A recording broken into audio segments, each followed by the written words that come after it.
when do they appear?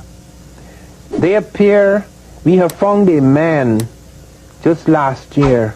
We found an African taking a walk with his child 4 million years ago. Okay, now we found this complete skull. We found the whole skull. There's absolutely no question. He is not as developed as we are today. Say it again now. Say it again. There are no people on Earth, there are no humans on Earth except Africans until about 55,000 years ago. All people are Africans. The African begins to cross Africa. He crosses also, he moves to the east and he crosses into Asia. He moves up and into the north and he crosses the Straits of Gibraltar. Either the straits did not exist or it was very narrow at that time. So that Africa was only about 20 miles from Europe. And the Africans crossed over into Europe. There are no Europeans at that point in time. Or everyone is black. The reason why that is so is because man was born in hot, humid climates. That is where the human race first appeared. Okay, that would be hominid. Yes, he is the first hominid.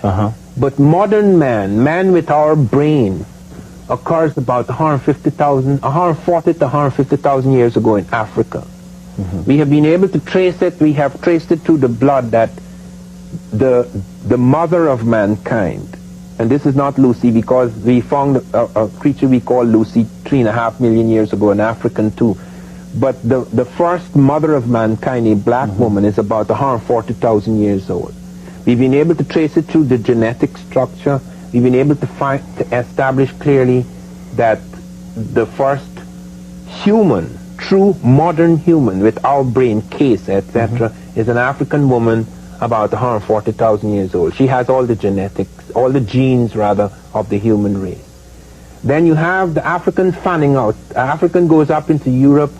The transformation occurs about pink skin, and then the ice would produce the long hair, you know, retention of long hair or the long hair follicles, etc. Some people in the ice remain black. For example, the Eskimos, many of the Eskimos remain black because they had another way of dealing with the problem. Instead of having pink skin where melanin is not active, enabling the sun rays to come through, the tangential sun to come through and vitalize the body, the Eskimos had fish oils. They had seals and things like that, so it was necessary for skin change. What is the fish oil? What does it have to do with anything?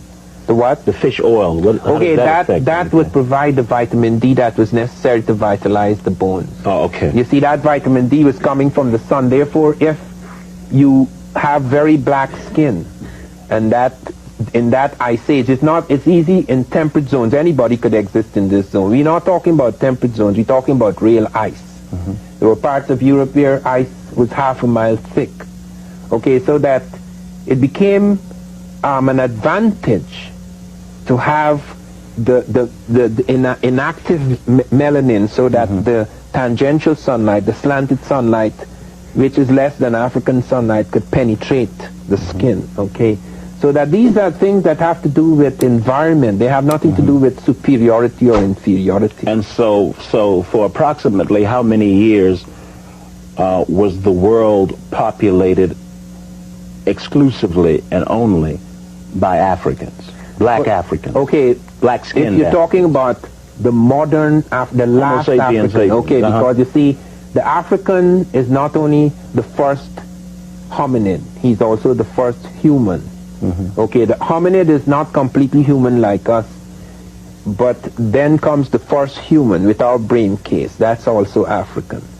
And this begins to change about 55,000 years ago in Europe, where you get Africoid types becoming Caucasoid types, where you have what is called as Cro-Magnon man. This is the what we crudely call today white man, as against what we crudely call today black man. Okay, they're really just human beings. Okay, but they undergo superficial changes, skin changes, etc. And later on, you would have other changes like the narrow nose in ice versus the broader nose in heat.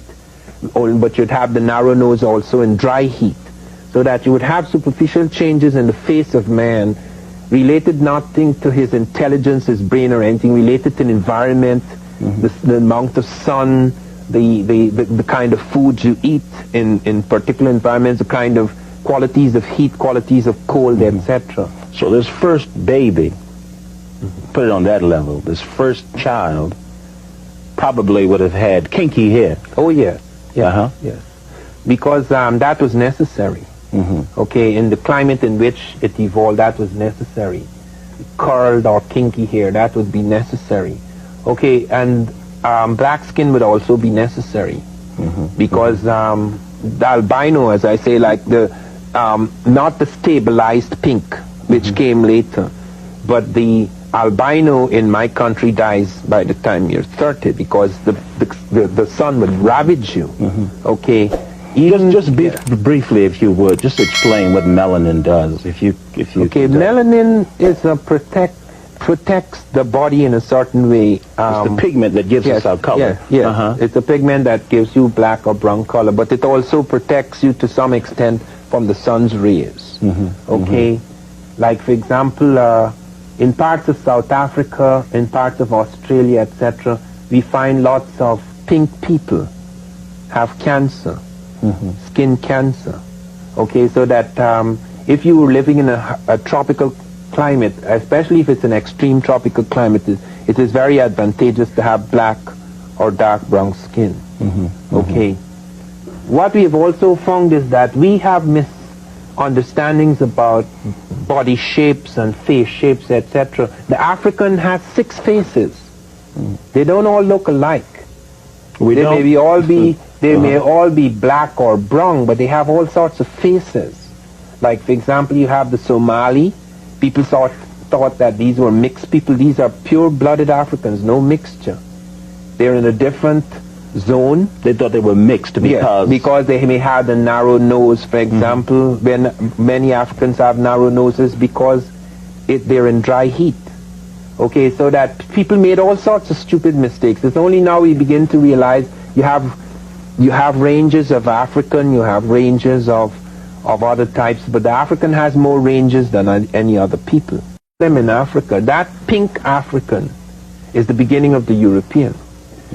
Now, the pink African also started to undergo certain changes, like ice produces a narrow nose. The parts of Africa, you have Africans with narrow noses too, because dry heat produces the narrow nose. So that man is one. There are no races really.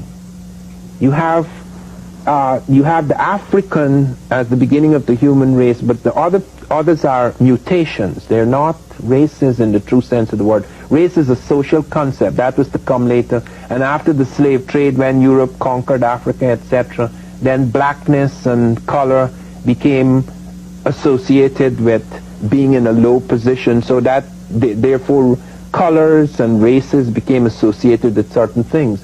Those are things that are going to pass as we recover our history and transform ourselves. But initially, you have the pink African who becomes the European. He undergoes certain changes over a period of time. For example, in the ice, it's important to have long hair to protect the neck from cold. In heat, it's important that you have short hair follicles so that heat can escape. These things have nothing to do with inferiority or superiority. They have to do with environmental needs. Environmental necessities, environmental imperatives. So that you would find in Africa, some people have narrow noses where there's dry heat. Some people have thinner lips, some people have fuller lips, some people have close cropped hair, some people have wavy hair, etc. This has nothing to do with inferiority or superiority. It doesn't even have anything to do with beauty. Because the first great Europeans who met the first great Africans, the Greeks, when they went to Egypt and they met the blacks, they thought black was beautiful. It was quite the opposite, because the first whites were so startled by black achievement in Egypt and so many whites came to study in Africa, in Egypt, that they associated great intelligence and great beauty with blackness. They actually began to take black gods, because the first, for example, Europeans started to worship Isis, a black goddess, They started to have temples to Isis. Eventually, later on, Horus, who was the son of Isis and the son of Osiris, the male and female aspects of God, Europe initially worshipped the black Christ.